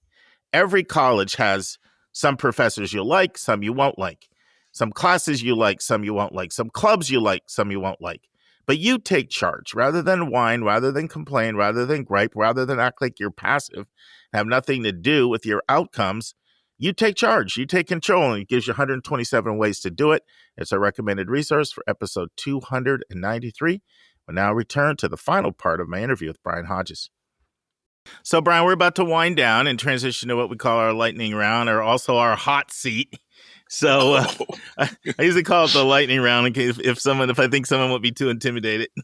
But before we do that, is there anything about UIUC that you haven't shared that you want to share with our listeners? Oh, I'll mention this. This is probably part of the reason I talk about my 40 pounds. This is a great food town. Mm-hmm. Like there's a lot of fantastic places to eat around campus. Like we have a lot of different cultures in Champaign, Urbana, and there's a lot of different restaurants that will surprise you. And I'm going to plug one. Black Dog is a barbecue spot. It is fantastic. It's a little bit off of campus in the downtown area of Champaign, but that's one of many spots that are there. And a lot of students do take advantage of the food that's available in the Champaign-Urbana area. Okay, now I have to ask this because I've always wanted to know this. Why is it when people refer to it, they call it Champaign-Urbana, but then UIUC stands for Urbana-Champaign? What's with the flipping the names around in the order? Well, I didn't understand it either. I didn't know until a few years ago. Obviously, Champaign is the bigger town. That's why that's first. But the admissions office is in Urbana. That's the only reason. Okay. You do make things complicated over there. I mean, alphabetically, why is it U before the C? I totally get it. Totally get it. All right, time for our lightning round. So someone gives you $5,000 and you have to spend it on yourself for something. You can't give it to charity. You can't give mom a Christmas gift. Has to be, you work really hard, Brian. This is $5,000. I want you to go have fun. What are you doing with it? Me and my wife are going on a cruise around Alaska. Oh, you're ready for that. I'm sorry. I said Alaska. I meant Australia. We've been to Alaska. Okay. It'll be Australia. A little different. I was ready to go with the rapid fire. I was like, wait a minute, Alaska. I didn't mean to say Alaska. Australia. Sorry, Alaska. We lost. Sorry, Alaska. I've been there. I've been in Alaska when in the summer when like there was like 2 hours of night, and it was interesting being outside at 1 o'clock in the morning a.m. and like it was like daylight. It was interesting. Yeah, cruise around Australia. That's what I would do. You were ready for me on that. That sounds like that's already on the bucket list. Oh yeah. Awesome. How does Brian relax, unwind, have fun besides go on cruises? Well, I would say play video games. Well, I haven't been able to play video games in a while because Andy, I don't know if you touched on this, but I'm working on my PhD right now. Oh, nice. What's it in? It is in educational policy, organizational leadership with a higher ed concentration. Nice. Wow. Fancy. Yeah. So, yeah, my free time is now reading articles and books. I'm sure. So I just ended this semester, so I'm going back to playing a Batman video game that I've been playing for the last few years. So usually it's video games. Sometimes it's books. I still read books that are like open pages. I can't do the Kindle online book that I have to read books. So yeah, so either video games or reading a book. Well, video games is one way to keep relating to your students. You come up. Well, yeah, true. You can talk to them about their favorite video game. All right, Brian has to do something to earn a living, but it can't be an education. What would it be? Besides the NFL. Besides, I would probably I'll probably be a commentator. Oh, there you go. Sports? NFL, yeah. About sports. And you know what? I did a project with my brother on a podcast, so to speak, about just our experiences because he actually played at Illinois too. Oh, wow. 2 years apart, and we played at the same time. So that was a pretty wow! You got to play with your bro. Yeah, it was a cool experience. So like just having a conversation about sports and about just our experiences, probably while watching a football game, will probably be what I would do. That'd be pretty awesome. Yeah, as a podcaster, I see a podcast there, brother to brother, commentary on the week's NFL games or the college landscape. There's potential there. You know, something there. The jabs, the brother brother jabs. brother humor. You can pull some of that out. Yeah, it'd be very good. Yep, awesome. Count me in if you ever start it. Just send me the link. I'm in. Will do. I'm in. Will do. All right. One of my favorite questions to ask is if you could spend an hour over lunch with anybody alive or deceased, who would you pick? Oh, that's a good one. That's a good one. I would probably want to talk to Denzel Washington. Oh. He just I'm obviously a great actor, sure, in all he's done, but like he has so many different experiences. And I know within the last few years, he's being quoted in a lot of random like, memes and gifs based on some of the things he said. I just want to spend the time just kind of listening to him and just try to soak up as much knowledge as possible. Awesome. Good stuff. What do you think you'd want to talk to him about, topic wise? Well, his son played college football, so I'm kind of curious his experience. Wow. I understand where my dad and my dad and mother's their fear of watching me play college sports. Like having someone that's at the stature of Denzel Washington and now your son's playing college football. I'm curious about his experiences. And now that his son is doing what he's doing, I'll be curious about what his thoughts are. He's acting? Yeah, John David Washington. Yeah. Wow. Oh, cool. Learn something. So you're a reader over there. What's a book that you think parents, because our audience is mostly parents. So what's a book that you think parents would be well served to read? Well, the books I've read, I don't know if they're going to be interested in. I've read a lot of A Song of Fire and Ice / Game of Thrones books. Okay. And Star Wars books. and I'll tell you why. When I became a road warrior admissions counselor regional, it was during the time where like you would go to high school and then you have no visit for like 2 hours. You just sit in your car. This was before cell phones were a really big thing. So what am I going to do? Read newspapers? I did that for a little bit. And then I saw a book, a random Star Wars book, and I picked it up. So I have about 100 Star Wars hardcover books sitting in my house, and my wife still is bothered by them. And then once Game of Thrones started, I started reading a variety of different Game of Thrones or Song of Fire and Ice books. So I would say Fire and Blood is the Game of Thrones books, and it's about the new House of Dragon storyline on HBO. That's a good book to read. There we go. Well, I like to close out, Brian, with this question. It's a triple hitter. Your advice to students, parents, and college counselors. For students, realize that this journey on college is theirs. I mean, granted, everybody's going to have advice about what they want to do, but this is their journey. So really sit down and figure out what you want, what you're looking for. Definitely use advice from your parents and counselors, but in the end, this is going to be your decision, and you need to make the best decision for you. Parents, I guess, realize that this is your student's decision. I know you want to protect them and you want to make sure they're doing the things that you feel is important and it's going to put them on the right path. But eventually you should know that this is going to be their decision and trust them to make the right decision. As far as counselors are concerned, you have a lot on your plate, especially when it comes to these students. I would say use these colleges as resources as much as you possibly can.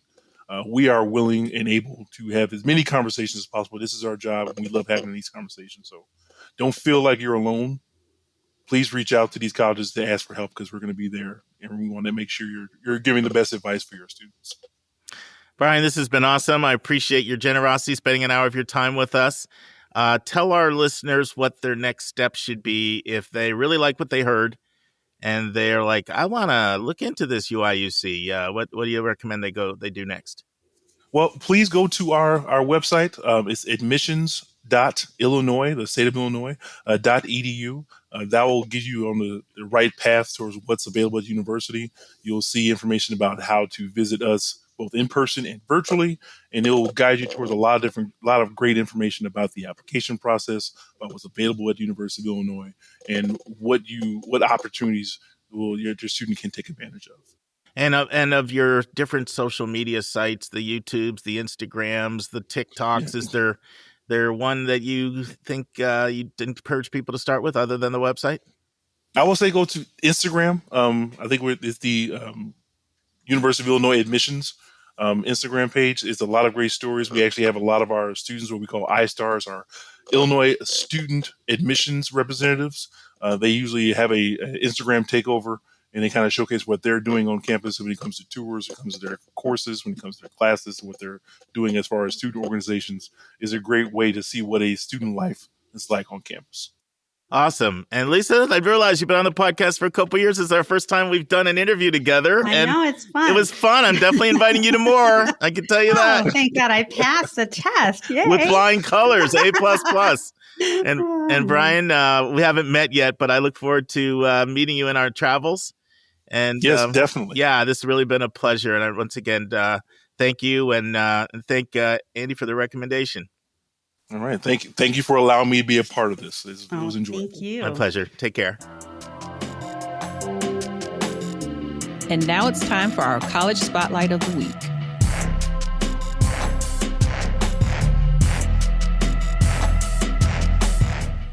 Hi, Linda. Good morning, Mark. You ready for Whittier College? I am. I'm excited to talk about this one. Yeah. So, friends, if you're just tuning in, I did 9 visits in California in this over 1 week in the Counselor Fly-In program. And we're taking 9 straight weeks and looking at all 9 colleges. I'm literally going in the order of the visits. So the last 2 weeks we looked at Caltech and we looked at Occidental College. And this week up is Whittier. So Whittier College was founded by the Religious Society of Friends. And they actually established the town of Whittier. They did it in 1887. And then they founded Whittier Academy the same year. And of course, Whittier Academy became Whittier College. So, like Oxy, these are 2 of the oldest colleges in California. I mean, 1887 is a long time for an old college in California. And it did change from Whittier Academy technically to Whittier College in 1901. And both the town and the college are both named after John Greenleaf Whittier, who was a prominent Quaker poet and leader in the abolitionist movement. And that's important because while right now there's no longer an official affiliation with the Society of Friends, Isn't it interesting how many times people are no longer affiliated with their founders? You notice that, Linda? There's a lot of that, isn't there? There's a lot of that. There must have been some drama back in the day about all of that. I always want to know the history when I read that. Anyway, the college remains proud of its Quaker heritage, and it's still, and I would attest to this, it still is committed to the same values. And what would those values be? Respect for the individual, social justice, fostering community and service, freedom of conscience, and respect for human differences. And so if you're wondering where's Whittier, well, it's 18 to 20 miles in that range east of LA. So basically just outside LA. And this is not a school in the middle of nowhere. So if you just go a few blocks from the college, you'll be in what's known as Uptown Whittier. And they've got 64 cafes, restaurants, movie theater, 17 clothing stores, farmers market, and dozens of shops. And students enjoy exploring those shops. In fact, one of the cool things that our tour guide talked about is that you can be at Uptown Whittier and then just call the school if you don't have a car, and they'll send someone over in a golf cart to get you if you need to get back for whatever reason. So that's a little bit about Whittier. Now, when we were there, we started out immediately with a student tour, and then we had a series of panels. So we had faculty panels, administrator panels, and then we had lunch with the speaker. Now, one of the distinctions is that Whittier is one of the very few colleges, especially small colleges, that can say they graduated a U.S. president.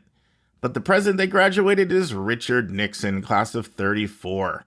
And he was actually student body president, co-founded the Orthogonian Society, which still exists to this day on campus. And he was known as an excellent debater. But it was really interesting, Linda, when we came to this place where there's like a fountain named after Nixon, and the tour guide was sort of like, we have a president that went here, and he was just an interesting figure, and that's all I'm going to say about that. It was sort of like, awkward. Do you like claim Nixon, or do you not claim Nixon? So last week you had Occidental with Obama, and Yes. This week Whittier with Nixon, kind of a different vibe there. Yeah, but two presidents for two small schools in suburban LA. Very interesting. Well, actually, I shouldn't say suburban LA, because Oxy's actually in LA. Whittier's got 1,200 students. The numbers will range 12, 13, sometimes they're as high as 1,400.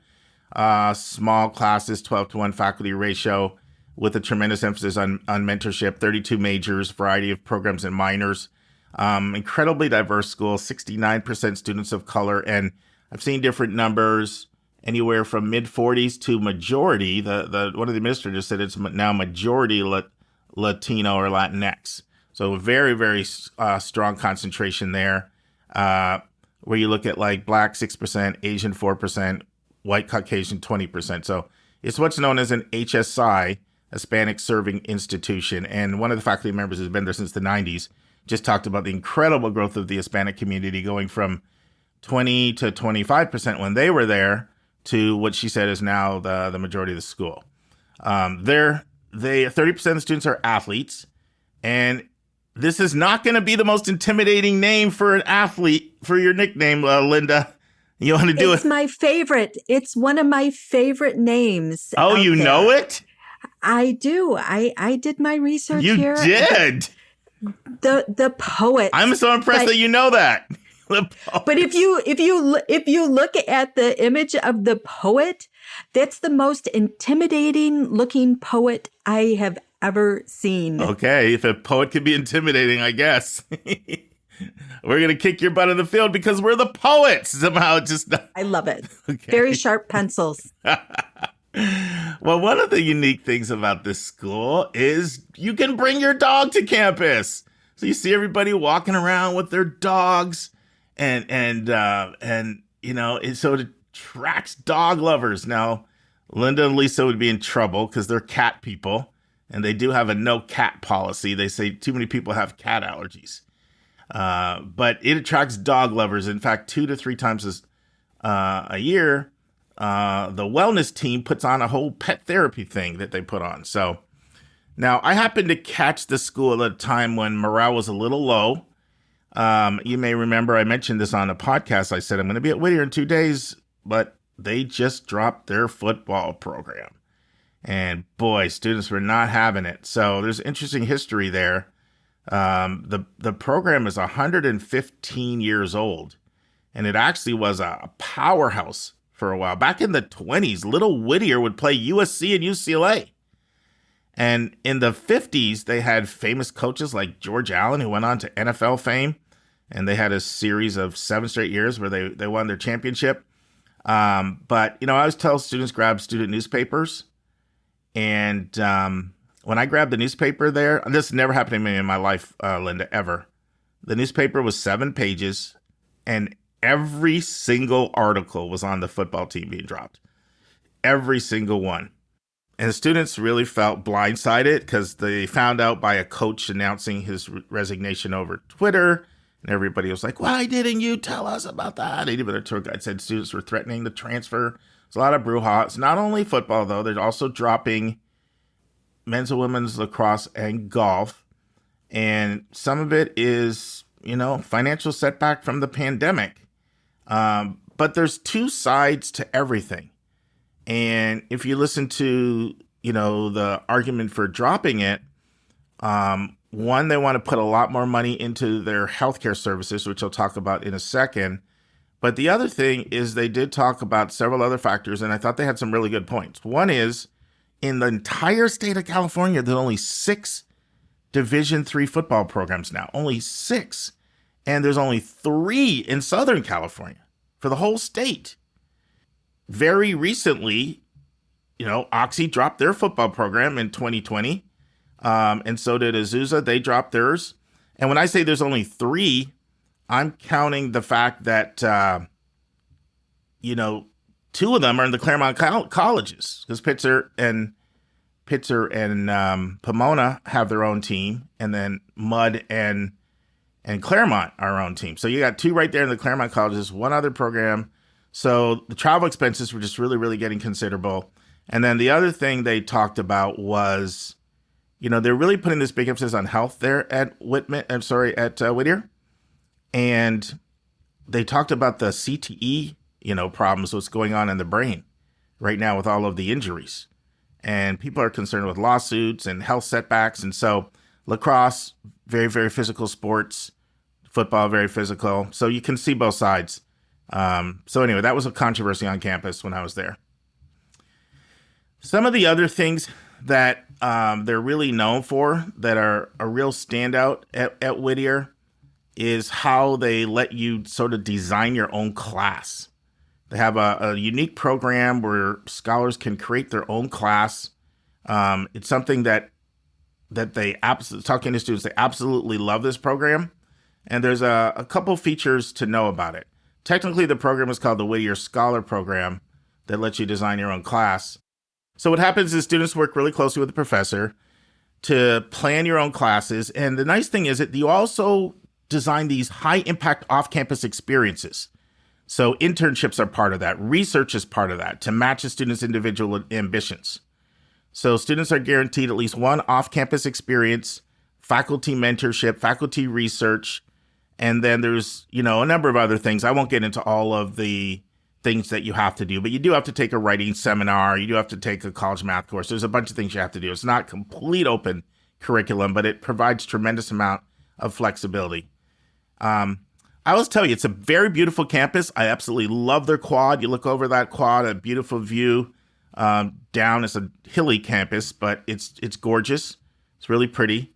And another thing that I'd like people to know is they have about 4 majors that are really popular. When you look at how many students are graduating it from Whittier and where, they really fall largely in these 4 areas of business, kinesiology, biology, and psychology. And they also have some strong social sciences and visual arts. And when I talk to students consistently, they all talked about the life sciences and the health sciences and kinesiology and exercise science as the strongest major. One faculty member said that the facilities and resources they have, because what happened is they made a massive investment in 2017 into facilities in that area. And they said that our lab facilities are better than you see at CSUs and UCs in terms of what students have. So they really decided to go heavy in on the sciences. And that was something that people really, really commented and praised a lot about the school. I'm curious, before I go into anything else, Linda, what else jumped out at you from your little research ahead of time, you researcher? You found out about the poets? Well, the pet-friendly campus also bubbled up, or maybe I just really like that. Of course you do. Of course I did. Palm trees and pets. I know. And warm What's weather. not to like? And warm weather. Yeah. Sounds nice. I love that it's a small campus, and the focus is on kind of the well-being of the students. And you can just see that through some of their programs. I mean, truly being able to have pets on campus, even I read the press release on when they cut the athletic programs and their focus on student well-being and the CTE issues.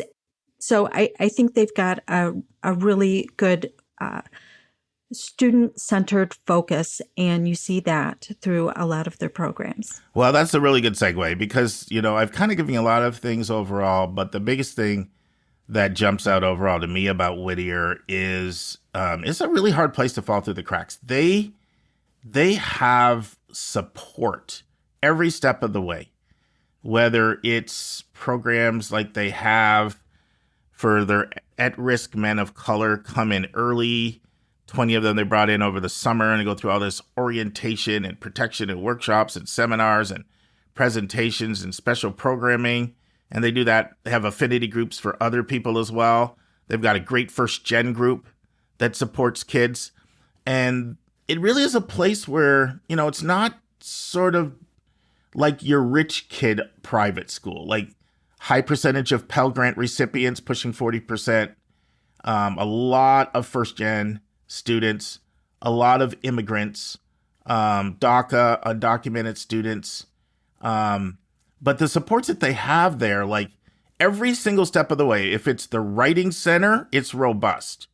If it's the career and success, academic success center, it's robust. What they're doing with the career center, I was really impressed with.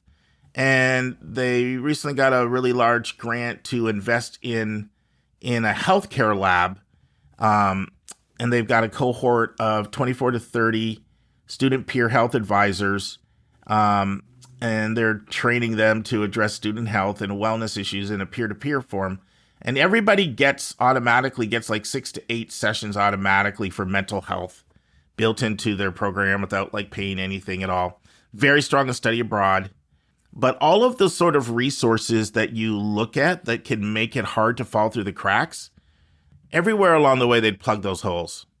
And it didn't surprise me to learn that their graduation rate is 14 percentage points higher than the national average, and their retention rate is 7% higher than the national average.